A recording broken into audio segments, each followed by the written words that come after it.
Hanlon. I don't know if I can make a motion on this, but, you know, we have two public hearings tonight, and I mean, both the same thing. Can we do them together? Can we ask the clerk? That's what I was going to ask for someone to take them collectively, if you could. Oh, if we can, I'll make that in a motion then. We have a second, please. Motion made to take items 1 and 2 collectively. All in favor? Aye. Aye, opposed. What this means, if you're speaking on something on 1, you can also speak on 2 at the same time. At the same time. That's all. Okay.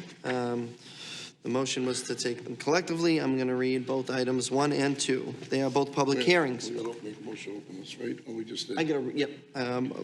Motion was to take both collectively. They are both public hearings offered by Michael Marchese as president.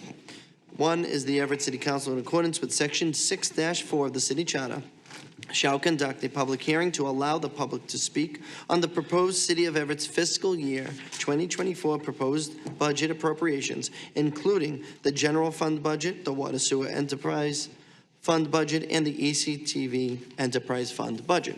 2, the Everett City Council, in accordance with Section 6-5B of the City Charter, shall conduct a public hearing to allow the public to speak on the City of Everett's fiscal year 2024 proposed capital improvement plans, including the General Fund Capital Improvement Plan and the Water and Sewer Enterprise Fund Capital Improvement Plan. Motion to open public hearing? Second? Motion made second to open public hearing. All in favor? Aye. Aye, opposed. And the public hearings are open for items 1 and 2 collectively. So the speakers that I'll call forward may speak on one or both of the budgets.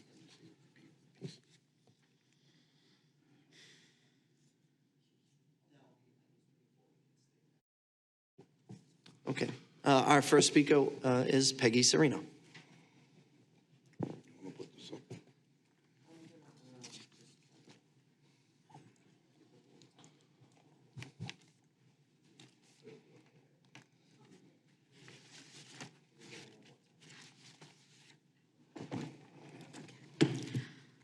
All right. I have a lot of questions about this budget. The 2023 budget and the 2024 budget, there's a difference of approximately 9%. And I don't understand why it's not a level funded budget, simply because of all the tax increases and what all the people in the city are going through. Now, there's the money that we are borrowing. Now, compared to 2023, we're going to borrow approximately 55% more money. Why? Once again, I think everything should be level funded. I don't think it should not be 1 penny more.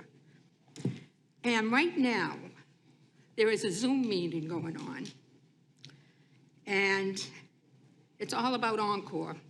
And did they own this property, and did Monsanto own that property? Who owned the property? Well, Monsanto didn't own the property, so Encore doesn't own the property.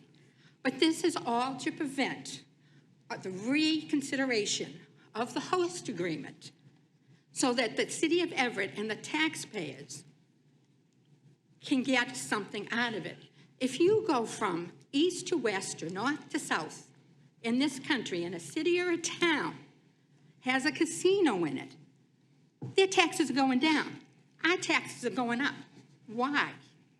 There's all kinds of whys.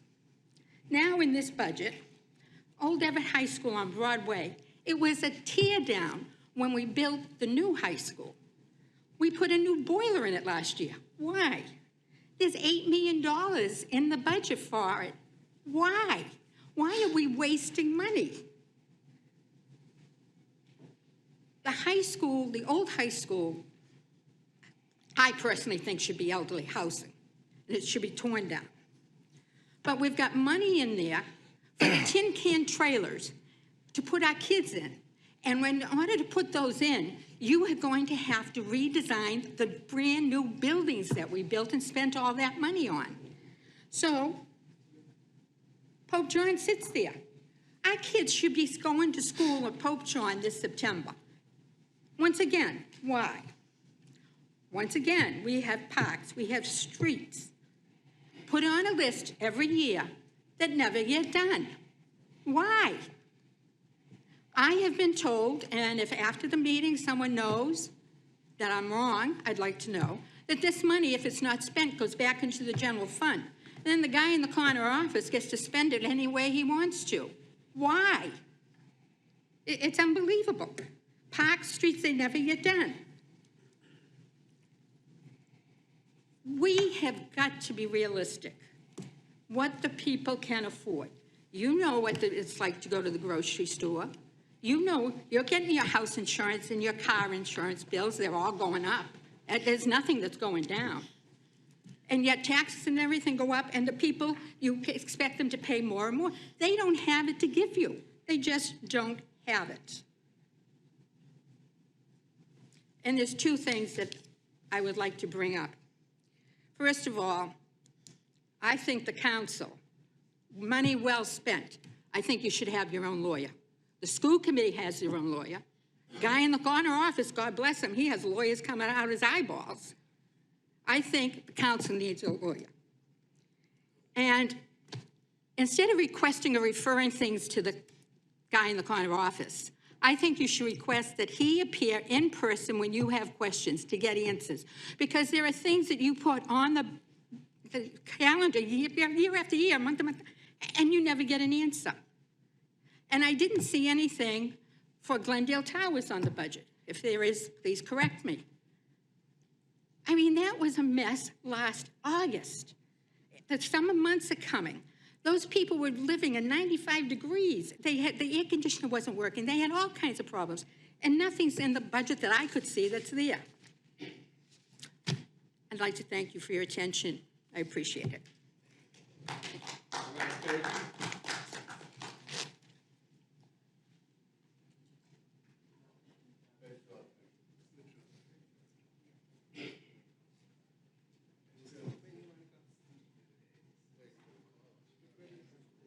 Yeah, I'm sorry. The next speaker is Tony Raymond.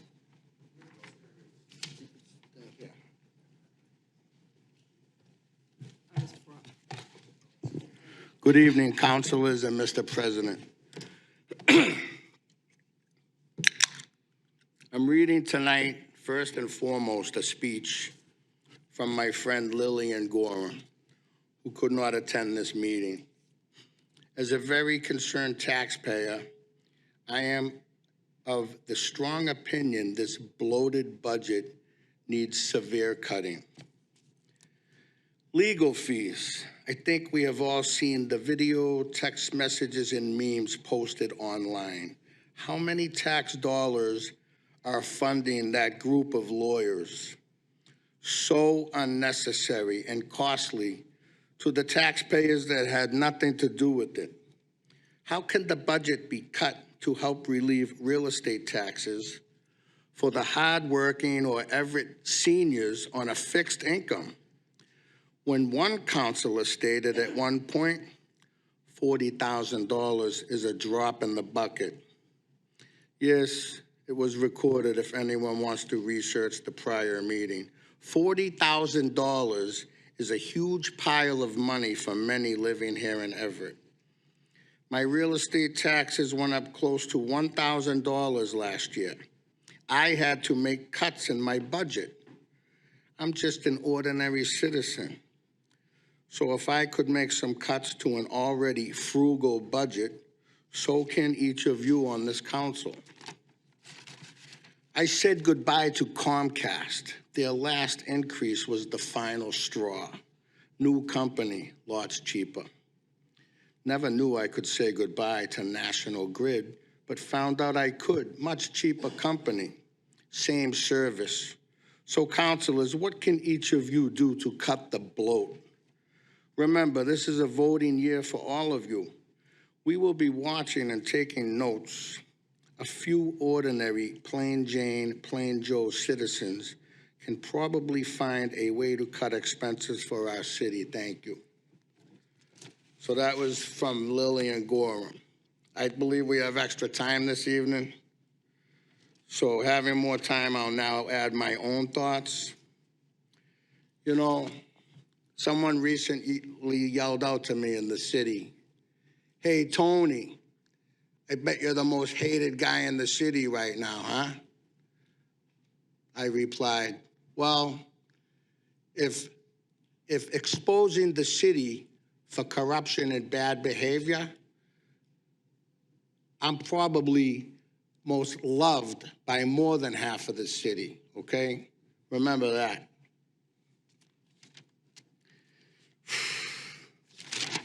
Believe me, more than half of the city loves us for what we're doing. I would like all of you to reflect on the true meaning of the weekend that just passed, Memorial Day weekend. It remembers and also celebrates the fact that many, many died to win our freedom. Freedom of speech falls under that umbrella. We have proven and shared via FIOA, Freedom of Information Act, recovered videos, documents, purchase orders, invoices. We have proven theft, corruption, and bad behavior, all three. The city should be hanging its head in shame that they would come after the very people that come up here and speak out against what we believe is a dishonest city government. That's our right. We can. We know all the players are protected, all right? Someday you will all have to answer to somebody. But to come after the residents with subpoenas and lawyers is despicable, okay? Remember, nobody stays on top forever. We'll keep coming up here. We will have all of our issues addressed, period. God help us in this new America that's protecting the evil, deceiving government. That goes for city government, too. Don't get it. All right, now I'm going to add some bullet points.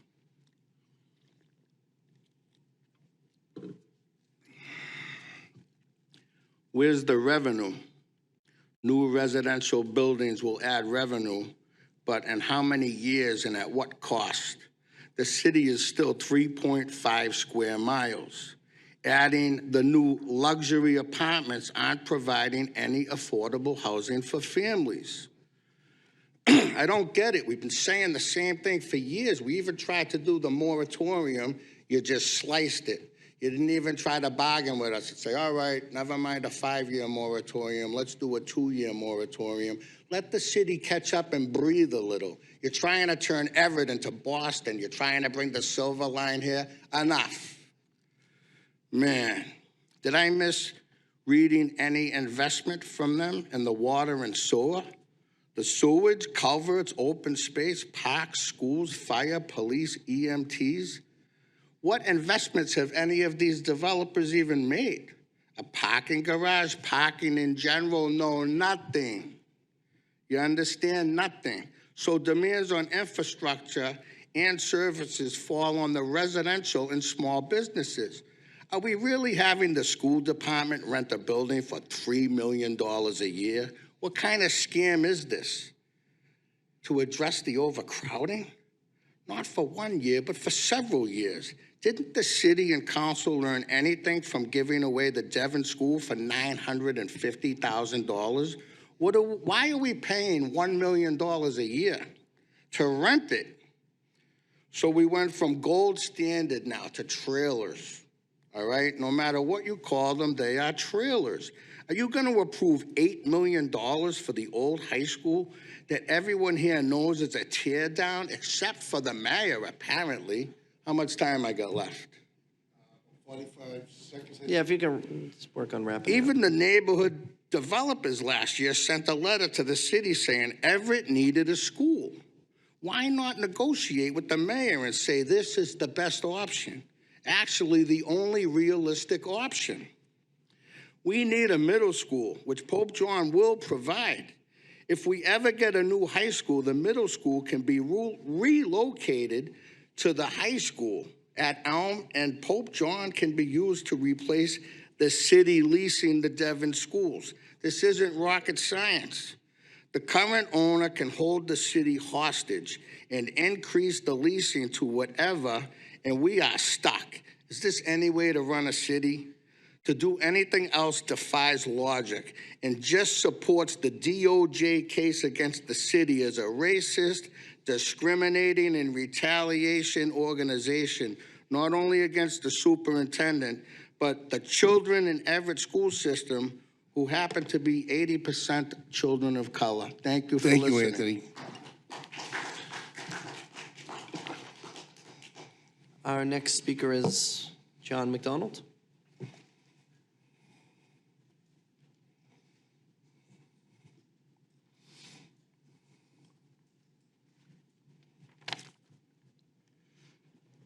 Good evening. I'm just here to say something about the upcoming budget.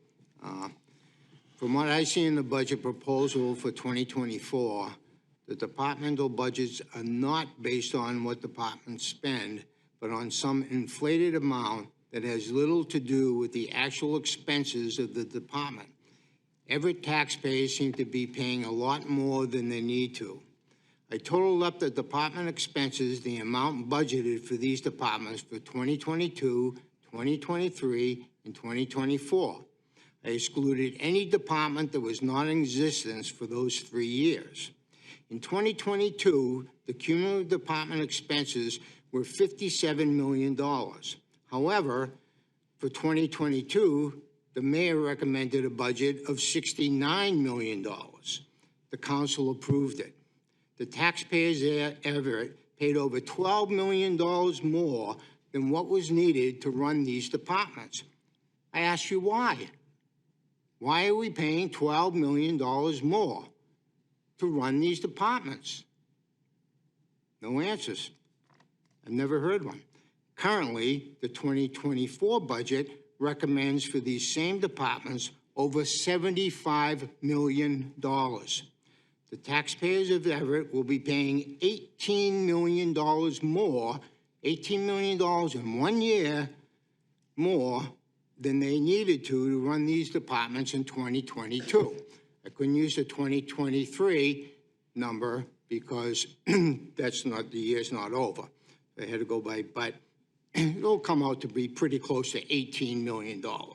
So I ask you, why are we paying $18 million more this year for the same departments?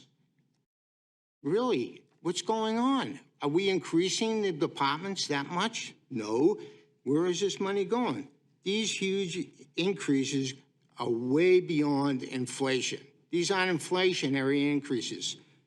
There is no explanation in the budget why these numbers are so grossly inflated, yet every year, over $10 million is sucked out of the taxpayers under the pretense of running these departments. Every year, you're asking taxpayers for over $10 million that you don't need at all.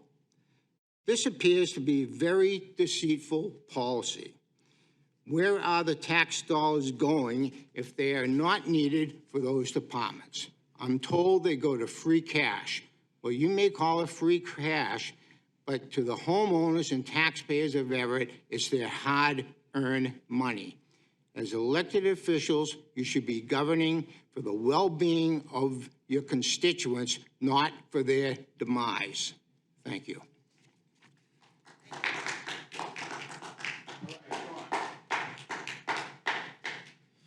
Okay, our next speaker on the list is Kit Bridge.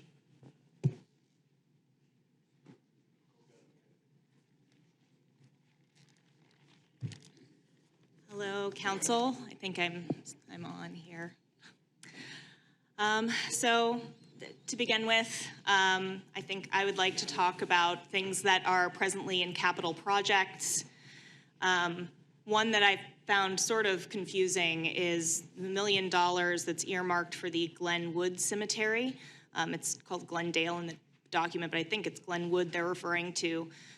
There was a Memorial Day service there yesterday. The state representative, people who were there commented on how beautiful the cemetery was, how the gazebo was beautiful. Like, walking into that cemetery, it's one of like the prettiest, most quiet, tree-filled spots in the whole city. $1 million for projects in that space seems like a lot of money to earmark when there are other parks or green spaces that money could be used to beautify. The Mystic River Association did a study about the heat in our city and the parts that are getting very hot on hot days. Glenwood Cemetery is one of the coolest places in the entire city, and so are the places nearby. And that's because it's a place that's filled with trees and greenery. I think we should be trying to replicate that in other places, but I don't believe that $1 million is needed to improve it this year.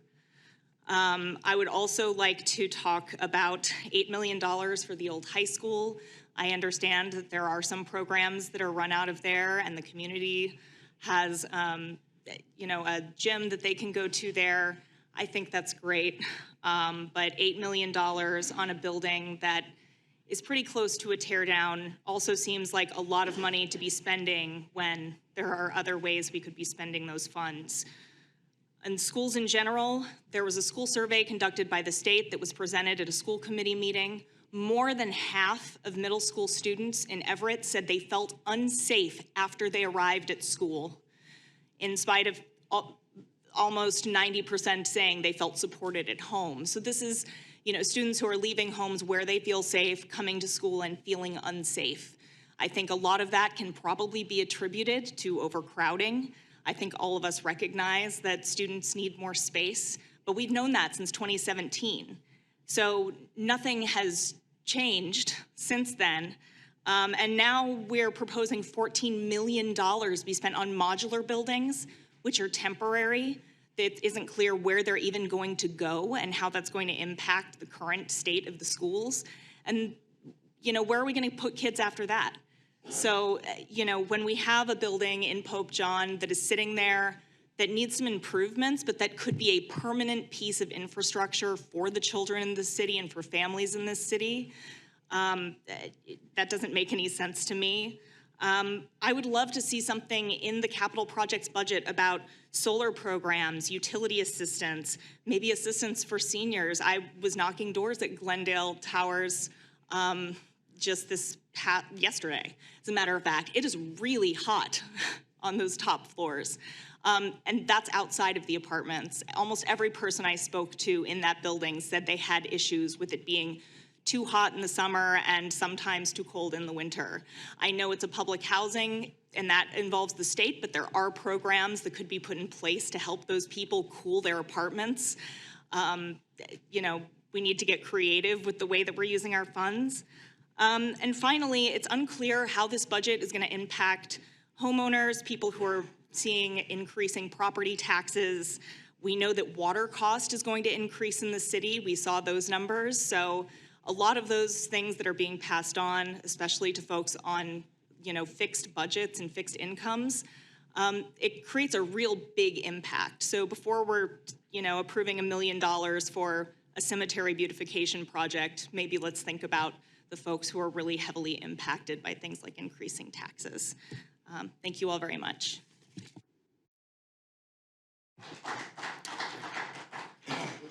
Juan Ramos.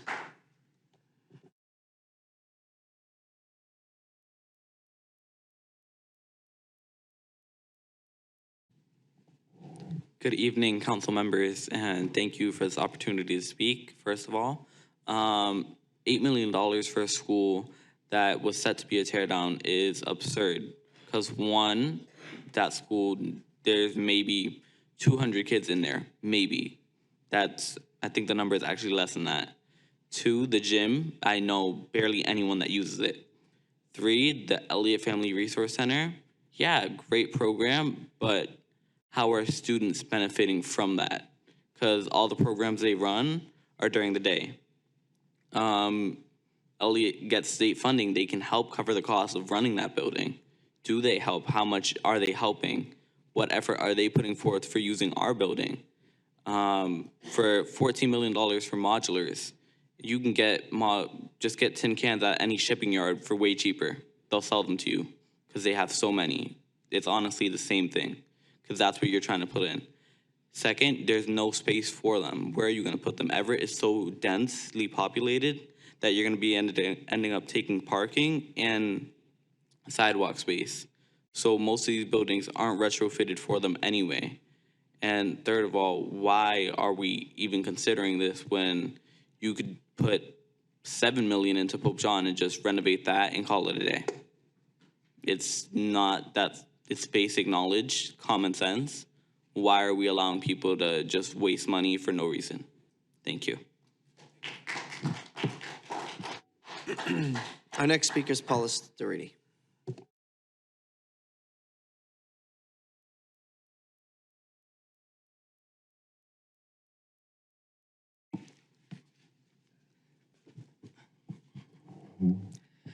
Good evening. I'd like to start with some comments from a neighbor who couldn't be here tonight. Her comments first. Move the pre-K, close the wellness center, tear down the old high school, and build senior and veteran housing for Everett residents. Next, in the proposed budget, not all departments included the 2022 actual expenditures. Make it a requirement that all departments provide complete spending for at least 2 prior years to show trends. Next, include details of alleged contracts like alarm devices with proposed budget packages as the City Council does with agendas. Please include the vendor name, the contract for the amount proposed that year, and the contract expiration date. Next, reduce or eliminate above-grade differential payments whenever possible unless part of a union agreement. Next, eliminate stipends for any board or commission that has failed to file an annual report for at least 2 years, and stop adding stipends. Next, require an addendum to be included to the proposed budget with an up-to-date list of all city vehicles and equipment. But last but not least, do the budget on the new software that was purchased in 2020. Thank you, now, Mike. The proposed budget, along with the additional funds to be borrowed, brings the total budget for 2024 close to $320 million. In my opinion, as a taxpayer and someone who worked in public companies for almost 40 years, anyone proposing a budget with increases with not one mention of cuts, freezes, efficiencies, reductions, or a hint on addressing the revenue shortfall is being totally irresponsible and highlights the lack of accountability and mismanagement of our city revenue by the mayor and his administration. Some of you work at public companies. When your companies have a shortfall in revenue, do they just say, try harder next year? Or instruct you or your managers to cut or hold spending down until revenues tick up? I have worked through boom times and down times, and good management takes responsibility and makes tough decisions. Here, apparently, you just ignore reality and spend, spend, and spend. I do ask, whatever budget number is approved, instead of giving a percentage, can you tell us what the expected tax increase will be? Plus, can you and the administration commit and promise not to increase taxes later in 2024 and not to use free cash to fill any revenue gaps? Some of my observations, and I may be off, in the past couple of years, this council has approved an ambulance without having a clue of the complexity of launching a service and running one or its total cost. Now we have a stipend increase of $700,000. The DOJ, we spent $850,000 this past year, and we're allocating another $250,000 next year. When does it stop? What's it for? Can anyone tell me what it's being paid, what's being paid for? Who? What? Anything? No? Okay. Then you have the meters that never worked. The person who selected them, are they still here? Are they getting a raise? Not only did we waste money on purchasing meters that never worked, add on the wasted money in batteries we purchased from Mr. Latanzi's store, plus the lost parking revenues since they were installed. What is really strange, no one seems to be upset at all the lost revenue for the parking. My suggestion is to do away with all the meters, make 2-hour parking on all the major streets and parking lots. Let's see if parking enforcement can bring in some revenue. I think Everett must be the only city that can't make money on parking. Then my favorite budget item, the Wellness Center, another venture that was supposed to pay for itself. Has it? No. Is it currently? No. Every year, Mr. Demas and his administration tells the City Council it is or it's ramping up to pay its costs. Not true based on what I got for membership payments. The Wellness Center's revenue or memberships are nowhere near even covering the expense of the $395,000 contract to the outsourced vendor. To add insult to injury, We, the taxpayers, are on the hook for the cost to lease and maintain the equipment. The real kicker is the cost of the utilities alone. The average cost just for the utilities that run the old high school and the wellness center runs about $27,000 a month. Granted, there's a preschool there, but the bulk of this cost is from the wellness center.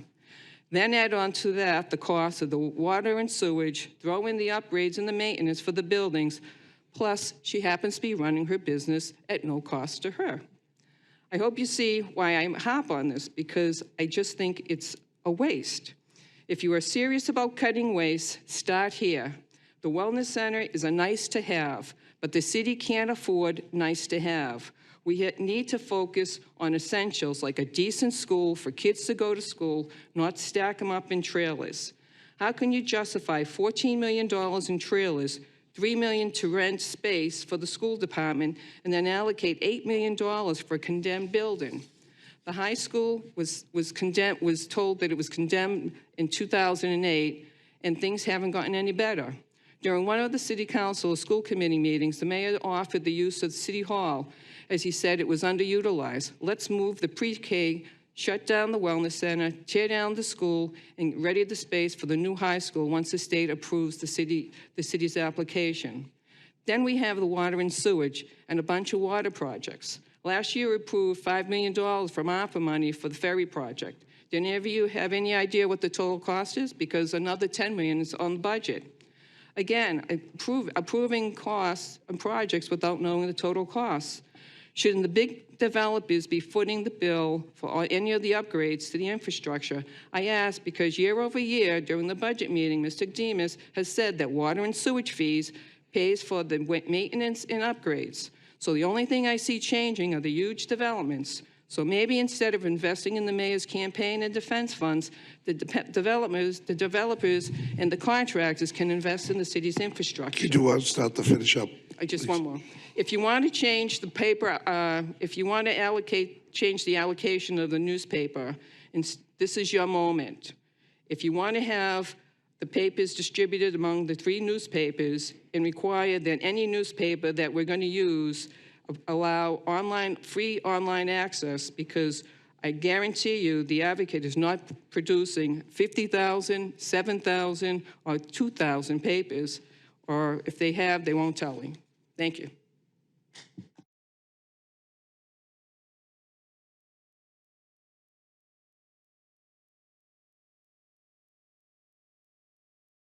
Thank you. That was the last speaker.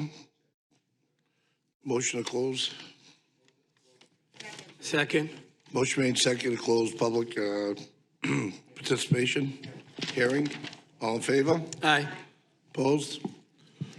Clerk? Motion to open public participation? Is public participation? No, there's a next one. Public hearing. Yeah, you still gotta take Oh, No. communications in place on file for items 1 and 2. motion to accept communications and place them on file for 1 and 2? Second. Motion made to collect, what was that again? To accept the communication from 1 and 2 and put them on file. All in favor? Aye. Opposed? Yes, just so everyone knows, the public hearing was this evening on June 12th. It will be the vote up or down on the actual budget. This gave the council the few weeks that the residents had requested for them to absorb what you had said. Next will be item number 3. Oh, I'm sorry. Next would be public participation. I didn't have any sign-ins for that. I think everybody was Motion to open speaking. public participation? Yeah. Second. Motion made and second to open public participation. All in favor? I oppose.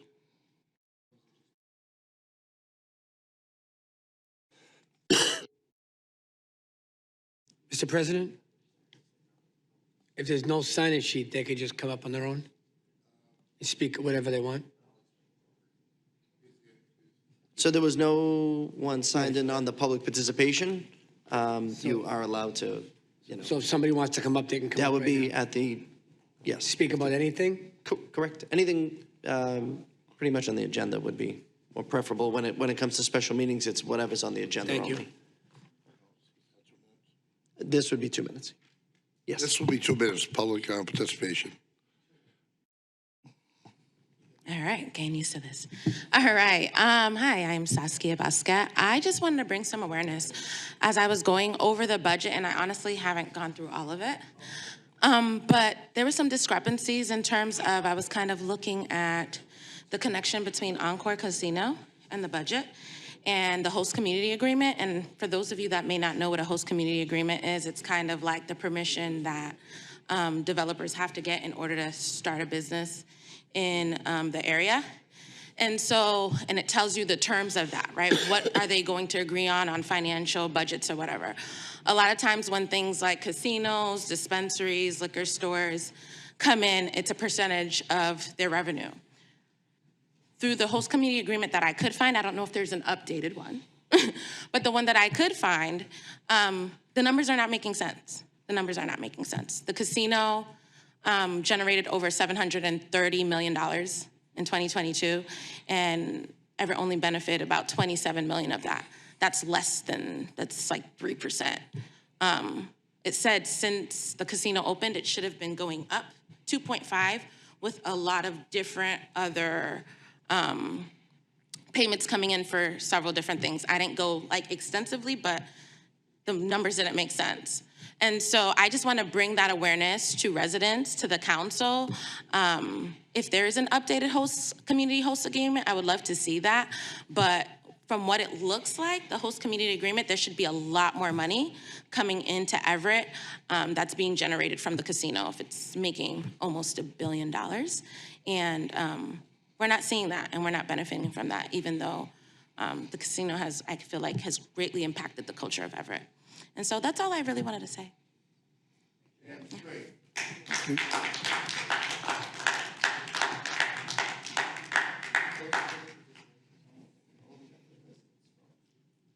Do we have anyone else? Motion to. Second.